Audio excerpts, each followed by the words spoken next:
Hello everyone, I am Nirvana Sparkle. Welcome back to Pony Panels. And right off of last week's Friends Forever, the main comic is back with issue 41, which is also, much like Friends Forever, the last one, 27, a pop culture reference. Rainbow Dash and the Very Bad Day is a play on the world famous book title, also turned into a movie years ago, Alexander and the Terrible, no good, very bad day. And for Rainbow Dash, it practically goes that way.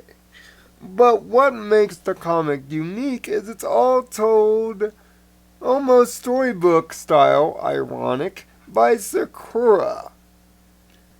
The first thing you'll notice right away before even getting into the meat and potatoes of the actual plot is the artwork. The artwork is stunning using a paintbrush and almost storybook style to relate and complete its motif to the original Very Bad Day book that clearly this comic is based upon. But what's the story actually? Well, it centers around something new that we can add to our equestrian glossary, as it were. The Drearies. These things make people angry. Consider them in layman's terms the clouds of dread and anger that cause normally civil ponies to, well, rage at everything. And unfortunately, Rainbow Dash is at the center of these guys coming around.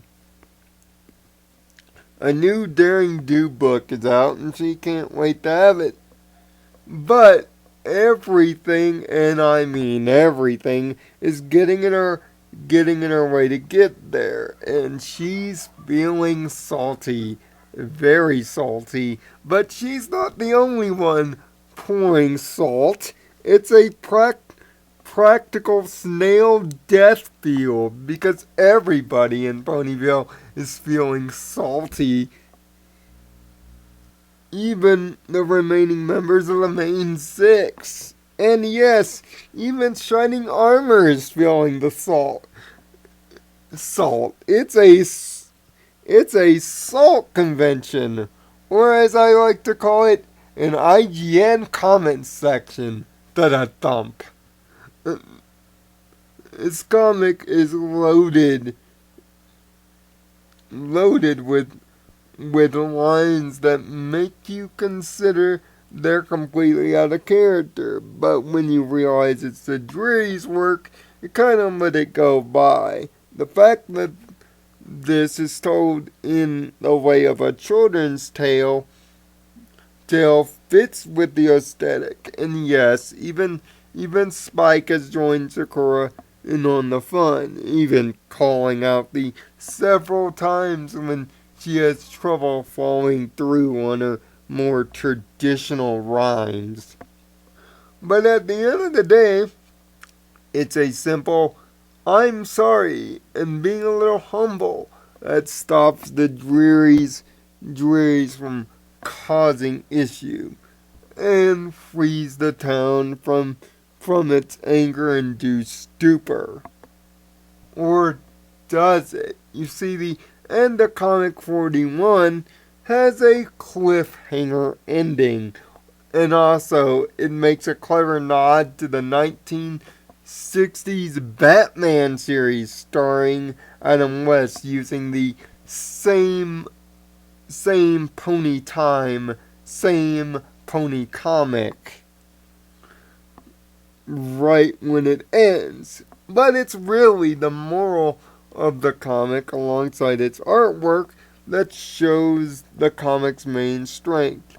It's about taking the high road in things that would otherwise cause anger or disagreement. Learning not to react can sometimes be the best reaction. Saying nothing can often say a lot. And having the humbleness to apologize when you do step over the line, like Rainbow Dash did with poor Tank, is a lesson that's perfect for kids and even to some extent, even adults.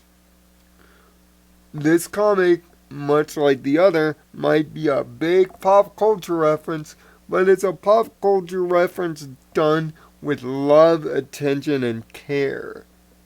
It may be a very bad day for Rainbow Dash, but what she's turned out here is a very good comic. Check it out if for nothing but the artwork alone, it's staggering. But the story might get a few awes from you too.